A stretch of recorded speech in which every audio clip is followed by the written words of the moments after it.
আসসালামু আলাইকুম ভাই। ওয়ালাইকুম আসসালাম। আপনার নাম কি? আজিজুল হাকিম। আপনি হাসপাতালে এরকম রক্তাক্ত অবস্থায় শরীরের বিভিন্ন জায়গায় রক্তাক্ত আঘাত দেখতে পাচ্ছি, এগুলো কিভাবে হয়েছে? এগুলো হচ্ছে আপনার আমার ঘটনা কি বলেন শুরু ঘটনাটা থেকে। হলো আপনার গত 2 মাস আগে আমার বাড়িতে আমার বাচ্চা অসুস্থ ছিল। পরে আমার ওয়াইফ আমারে ফোন দিয়ে বলতেছে যে বাচ্চা অসুস্থ, ওকে ডাক্তারের কাছে নিয়ে যেতে হবে। তো আমি চাকরিতে ছিলাম, ওইখান থেকে পরে আমি 1,000 টাকা পাঠাইছি। পাঠানোর পরে পরের দিন আমার বাবা জিজ্ঞাসা করলো ওর সাথে যোগাযোগ হয় কিনা, ওর সাথে কথা হয় কিনা। পরে বলছে যে ওর সাথে কিসের কথা বলবো, হয়তো আমার সাথে কোনো যোগাযোগই রাখে না। হ্যাঁ। পরে এই কথা বলছে, পরে আমার বাবা বলছে কেন কালকে না ওই তোমার 1,000 টাকা পাঠাইছে। আচ্ছা। তো পরে এই কথা বলছে, পরে আমার বউ অশ্লীল ভাষায় গালাগালি করে আমার বাবারে বকছে। পরে আমার বাবাই আমার বউর সাথে রাগারাগি করছে। পরে বউ আমারে ফোন দিয়া বলতেছে যে আপনি যদি আপনার মা বাপের যদি কিছু করি তাহলে কিন্তু আপনি এটার মধ্যে আসতে পারবেন না। তখন আমি বলছি যে আমার মা বাপের কিছু করলে তো আমি ছেড়ে দেব না আপনাকে। তারপরে উনি এই কথা বলার পরে বিকালবেলা, সকালে এই কথা বলছে, বিকালবেলা উনি আমার বাবা ফোন দিয়ে আমার বলতেছে যে আমারে লোকজন এসে মারধর করছে, তোর শ্বশুর বাড়ির লোকজন। তখন আমি ওনার সাথে আমি কথা বলছি পরে পরে উনি বলছে যে আমার যেটা ভালো লাগছে আমি সেটা করছি, এটাতে তোর কি, আমারে তুই তাঙ্গারি করে বলে, আমি ওনারা আপনি করে বলি। আচ্ছা, আপনার রিসেন্ট ঘটনা কি এটা রিসেন্ট বলেন? ঘটনা ওইটা থেকে 2 মাস যাবত আপনার বউর সাথে একটা দ্বন্দ্ব হয়েছে, জি তাই জি, না? এই জন্য আমার বউকে আমার বাবা বলছে যে যে বউ আমার এই ধরনের অশ্লীল ভাষায় গালিগালাজ করে, এবং আমি বাড়িতে আনবো না, আর আমারে মারধর করছে। তখন এলাকার মানুষের কাছে যে বিচার চাইছে, তো কেউ বিচারের জন্য আগায় না। পরে উনি সেনাবাহিনীর কাছে গেছে। পরে সেনাবাহিনীর মানে সেনাবাহিনী যে 2,500 সেনাবাহিনী ক্যাম্প, ওইখানে গেছে। জি জি, সেনাবাহিনীর ক্যাম্পে গেছে বিষ্ণুন্দি। তো ওইখান থেকে সেনাবাহিনীর যে কর্নেল না কি যেন, উনি আমাকে ফোন দিছে। ফোন দিয়া বলতেছে ভাইয়া এরকম সংসারে তো অনেক ঝামেলা হয়, তো আপনি ওইটাকে বউকে নিয়ে খান বাচ্চাটা দিকে তাকাইয়া। পরে আমি বললাম যে আচ্ছা ঠিক আছে, আমার তো বউর সাথে কোনো ঝামেলা নাই, আর আমি তো আমার বউকে না খাওয়ার জন্য বিয়ে করছি না।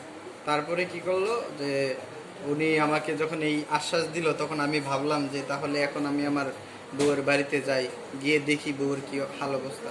তো যখন গেলাম, যাওয়ার পরে ভালোই ছিল। তো ওর মা কিছু মুখ লড়াইছিল, ওইও মুখ লড়াইছে। তা আমি কিছু বলি নাই, তুই তাঙ্গারি কুত্তার বাচ্চা এই ধরনের আজিবাজি কথা বলছে। তা আমি ওইটাতে কিছু বলি নাই। তখন আমারে বলতেছে, জিজ্ঞাসা করতেছে তুই কি আমারে নিয়ে খাবি না খাইতি না। পরে আমি কই না খাইলেই আইছি।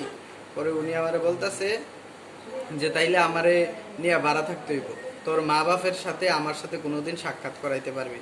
তখন আমি বললাম যে আপনি যাই কিছু বলেন, তো আমি আমার মা বাপের একটা মাত্র ছেলে, তো মা বাপের ছাড়া আমি থাকতে পারবো না। কয় তাইলে তুই তোর মা বাপের মাসে মাসে টাকা দেস আর যাইস, এটা হচ্ছে তোর ব্যাপার, কিন্তু আমার লোকে তোর মা বাপের লোকে কোনো সম্পর্ক রাখতে পারবি না।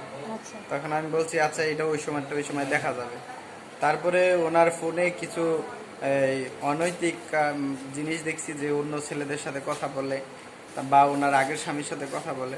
পরে আমি ওনার আগে একটা বিয়ে হয়েছিল, ওখানে জি, বাচ্চা আছে? ওনার মামাতো ভাইয়ের সাথে বিয়ে হয়েছিল, না বাচ্চা হয় নাই। আচ্ছা। ওই বাচ্চা নষ্ট করে দিছিল। মানে ওনার বলতে আপনার বউর নাম কি? তামান্না।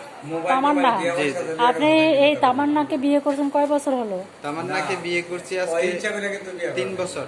3 বছর হয়। 3 বছর হয়েছে বিয়ে করছেন। জি। তো আচ্ছা, এরপরে কি হলো আপনার তারপরে এখন? তারপরে আর সেনাবাহিনী আপনাকে কল করছে আপনার বউকে নিয়ে আসার জি জন্য? জি, পরে আমি গেছিলাম, যাওয়ার পরে আপনার সকালে গেছি তো 10টার দিকে। তো ওনার ফোনটা আমি চাইতেছি, উনি ফোন দেয় না। তারপরে আমি ওনাকে জোর করে ওনার ফোনের যখন পাসওয়ার্ড দেখছি, তো ওনার পাসওয়ার্ডটা আমি চেঞ্জ করে দিছি। পাসওয়ার্ডটা চেঞ্জ করে দেওয়ার পরে উনি ওনার বাবার কাছে যায় বলছে। পরে ওনার বাবা একজন লোক নিয়ে আসছে। আসার পরে ওই আমাকে ভালো মন্দ কিছু না বলেই মারধর করা শুরু করে দিয়েছে হাতে। কি আপনার বউ? না না, ওই যে লোকটা আপনার শ্বশুর? হ্যাঁ, লোকটার নাম হচ্ছে শাহিন, আনসু মৌলবীর ছেলে শাহিন। উনি কি করে শাহিন? শাহিন এমনিতে মনে হয় এখনকার নেতা এক ধরনের। তো পরে ওই কি করলো, ওই ওর ভাইয়েরে ফোন দিছে। তো আমি মানে মায়ের খেতে খেতে পর বললাম যে আপনি আমাকে মারতেছেন কেন, হ্যাঁ। পরে এই কথা বলছি, পরে উনি ওনার ভাইকে ফোন দিয়ে নিয়ে আইছে। ওনার ভাই হাতে করে রড নিয়ে আইছে। আইসা ওনার ভাই উনি আমাকে ধরে রাখছে আর ওনার ভাই আমাকে আব্দুল মার মানে এরকম ভাবে মারছে।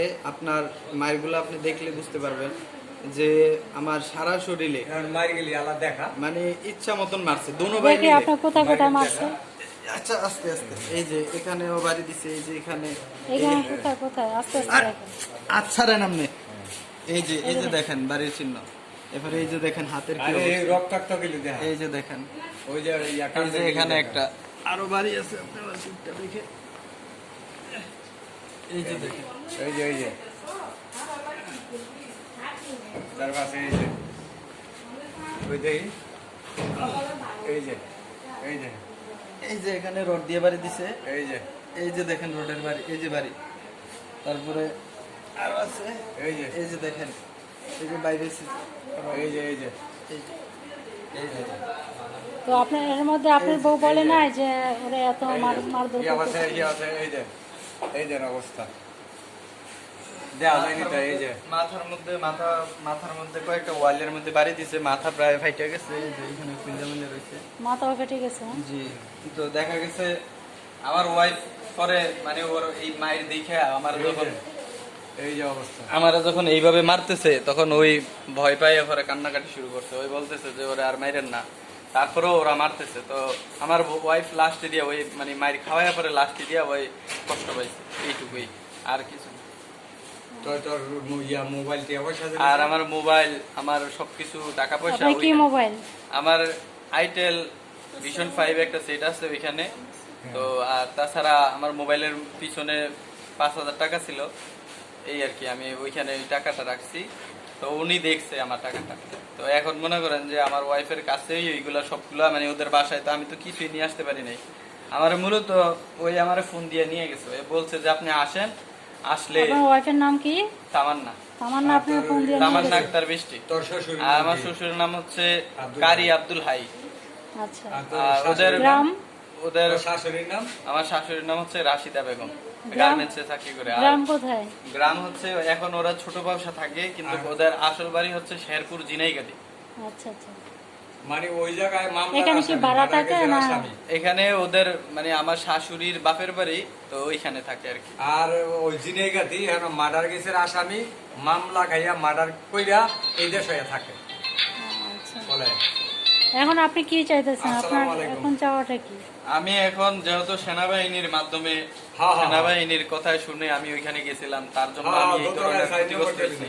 তা আমার আকুল আবেদন, যেহেতু আমার দেশপ্রিয় প্রাণের যে সেনাবাহিনীরা আছে তারা এটার একটা উদ্যোগ নিবে, এবং কি আমাকে যেভাবে মারছে এবং থানার পুলিশ তার তার সোজা তারারে কথা, ঠিক এই দেশে এইভাবে তত্ত্বাবধায়ক যাতে একটা ইয়ে করতে পারে। আর তত্ত্বাবধান সরকারের কাছে আমার আকুল আবেদন যে এইভাবে নির্যাতন করার পরে যে কিনো নারী স্বামীর সংসার করতে কিভাবে পারবে কি করব, এটা তত্ত্বাবধান সরকার যা করে এটা ওনার উপরে ছেড়ে দিলাম। আর এবং এলাকার আমার- জনগণের উপর।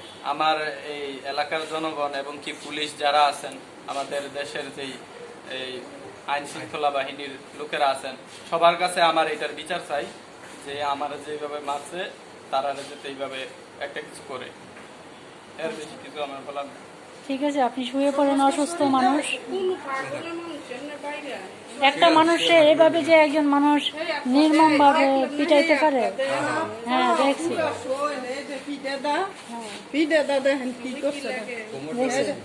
এই যে এখানে রড দিয়ে বাড়ি দিছে, এই আঙ্গুলগুলো আমার একবার ইয়ে। আপনার শ্বশুর আর শাশুড়ি তখন ওরা কোথায় ছিল? আমার শাশুড়ি গেছে গা।